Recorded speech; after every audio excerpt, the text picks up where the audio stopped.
My name is Kathy Ilano. I was diagnosed in 2001, but I knew I had pulmonary hypertension when I was 19. I was officially diagnosed 3 years later, and I remember I was taking a couple of steps in the subway and I couldn't breathe. I was out of breath just walking up a few steps, and I was kind of a bigger girl at the time. So my doctors just said, "You need to lose weight. This is what is happening." So it took time to get diagnosed. Once I did, I had a few years that I was doing well, but I was in a lot of denial. So I was so young, I didn't want to face the fact that when my doctor said, "You need to go on IV medication," it didn't hit me that I had to do this. I was in a lot of fear of going on medication. It was simple things like I can never swim again. I think the denial of it and the fear of having something implanted and having to carry it around 24 hours a day was overwhelming. I was in a lot of fear of that. At the time, there was only Flolan and nothing else. And then an oral medication had just come out. I was in right heart failure, so I'd been in the hospital for about 3 months. I had deteriorated very fast, where I ended up in ICU. My doctors would say, "You have to go on IV medication." I begged for the new oral medication that just came out, which was Bosentan. And I begged them and said, "Let's just please take a chance and see if it'll work." And thankfully it did. So I did well on that for at least 7 years. And then the pulmonary hypertension progressed again. I went into right heart failure again.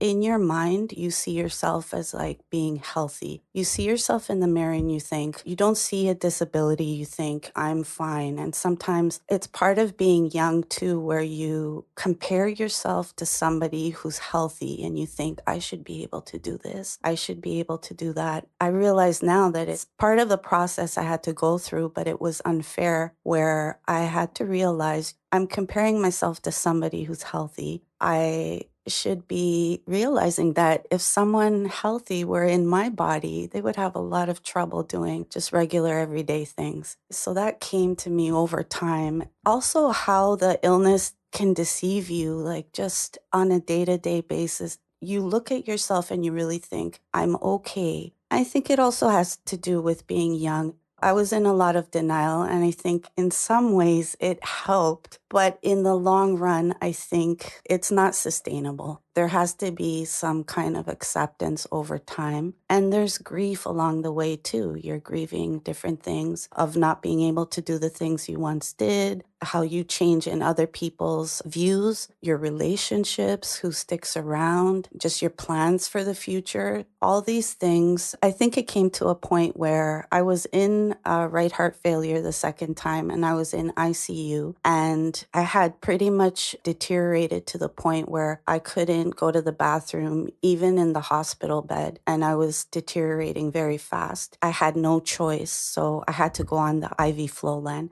Thankfully, it worked because the doctors at that time said, "We think you should go straight into double lung transplant." And that was the only time I begged for Flolan because I had been resisting it for so many years. I was like, "No, no, no." But at that point, I had no choice. I'm thankful that I responded well. It's been since 2008 that I've been on the Flolan, and I got married in 2007, so it was a huge shock for my husband to go through with me, like just a few months after we were married, to like go through this whole ICU episode. Really a life and death situation. I'm thankful it worked. It's not always what you plan in your life. I was put on Opsumit, and then I have just had my first injection of sotatercept. So we'll see how that goes. Looking back, if I was newly diagnosed, I wish I would have told myself, if you're Googling all these things, give yourself a break because it's so scary. It doesn't mean that's it, your life is over. I was given 2 years when I first got diagnosed. 2 years of life. And then at one point when I had the heart failure, I was given just any moment. I think I tried to look at it as there's something higher and I leave it in God's hands, and I can do whatever I can to take my medications, try to keep up with my daily things, but try to be kind to myself as well. And just being grateful that there are medications out there. Like now, there are so many other oral medications when at the time it was just Flolan. In my mind, I had already planned and figured I'm never going to get married. I'm never going to meet anyone because this is such a difficult disease to deal with. How is anyone else going to deal with this? So I pretty much figured it wouldn't happen. I did go to my high school reunion, and a couple of friends had to convince me to go because I thought, what am I going to go for? What am I going to say to everyone? I just had heart failure. Everyone's saying, hi, I've been working at this job for, the past year or 2 years. And for me, it was, I've just been in the hospital for about 3 months. I'm learning to walk again and be able to do certain things very slowly. I'm on a sodium restricted diet. I'm like all these things that actually my husband said caught his eye that I was eating carrots at our high school reunion because that's what I had to do at the time. It was in my mind that I had to be healthy. We did meet at our high school reunion, and then we went on our first date. And this is not dating advice by any means whatsoever, but I fully disclosed that on our first date, look, I have pulmonary hypertension. I also have lupus. I let him know on the first date. I just didn't want to play any games and wanted it out there, but probably not the best dating advice. But yeah, he stuck around, so it worked out. It's a challenge, like day to day. Like we have to deal with mixing medication, which he's the one that does the mixing. He's really good at it. And also the emergencies that come about from the IV, like when the pump fails or when you don't have your pump with you and you're maybe an hour away from your home or two. I was the lookout and he was driving like fast and furious. And I said, okay, if the cops stop us, at least we can explain what's happening. But there are a lot of challenges that come with it, like some of the day-to-day, like when you're changing your extension line, bleeding or accidents, things like that. I'm grateful to have someone that's there that in the time that you're dealing with all of this that can help or support you, like just somebody that you trust.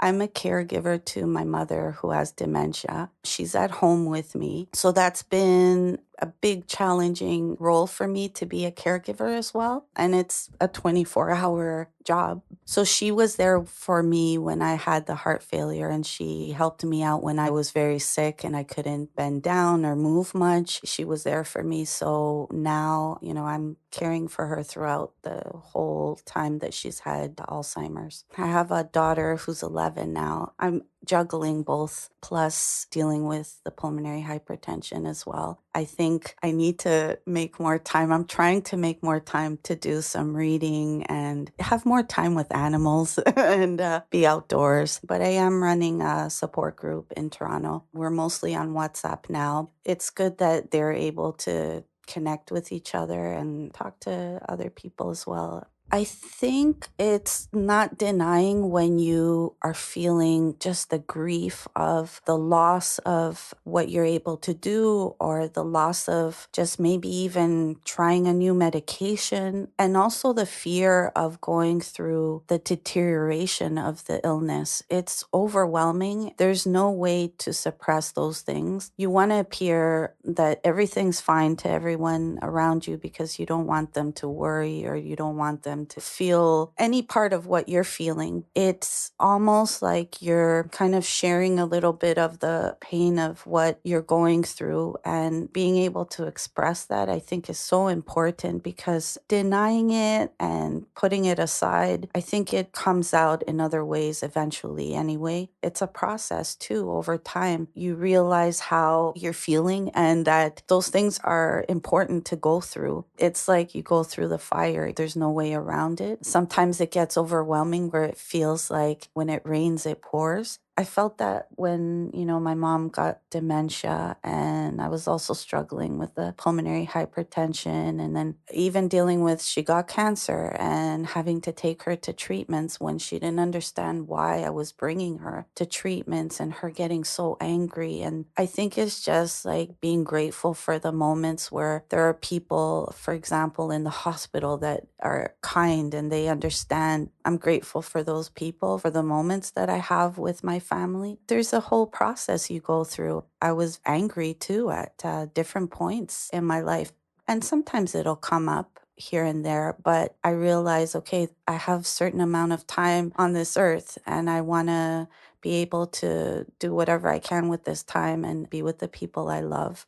You reach those things at different times at your own pace. The acceptance too. I think it's dealing with it at each point when it happens, because it's so overwhelming when you look back and think, oh my goodness, like all these things happened over time. The good thing is you can look back and think, I got through this. And it's just moment to moment and day to day, pretty much. When you're first diagnosed, it's so overwhelming. I wish people would give themselves a break from the Google, from Googling all this stuff, and just to know that, yeah, it's possible. Everything can result in a different way. You can have a different outcome than what you're reading about. It's possible. And just to have the support and find something greater than all this disease, because the doctors are wonderful, but they don't always know when your time is and how things will go, how you'll react. I would keep some of those things in mind, that it's not just what you read or what they tell you sometimes. It is important to take your medications, your treatments, but to know that, yeah, it's possible to live for a long time